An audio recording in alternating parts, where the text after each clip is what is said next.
नमस्ते। आप सभी को होलिकोत्सव की हार्दिक शुभकामनाएं। आइए जानते हैं हम होली का पर्व क्यों मनाते हैं। जब हम होली का शब्द सुनते हैं तो हमें सबसे पहले भक्त प्रहलाद की कहानी स्मरण होती है, जहां हमें पता चलता है कि जब भक्ति प्रगाढ़ होती है तो कैसे समस्त प्रकार के विकार जलकर नष्ट हो जाते हैं। दूसरा, इस पर्व का एक नाम है वासंती नव सस्येष्टि। वासंती कहते हैं वसंत से संबंधित, नव का अर्थ होता है नया, सस्य कहते हैं धान्यों को, और इष्टि का अर्थ होता है यज्ञ, अर्थात एक ऐसा पर्व जिसमें नए धान्यों को आहूत करके यज्ञ विधि संपन्न की जाती है, उसको हम वासंती नव सस्येष्टि कहते हैं। तो भारत कृषि प्रधान देश है और ऋषि प्रधान भी, तो यहाँ पर प्रत्येक पर्व को बहुत ही वैज्ञानिकता के साथ मनाया जाता है।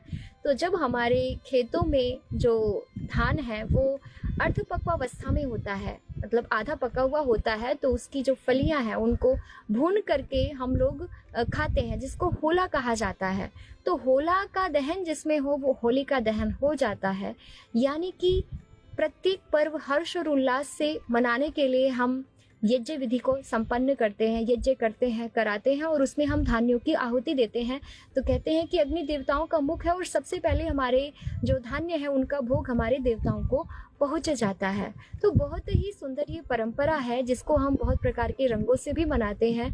तो इस प्रकृति में आप इस समय देखेंगे चारों ओर नाना प्रकार के रंगों के पुष्प खिले हुए हैं।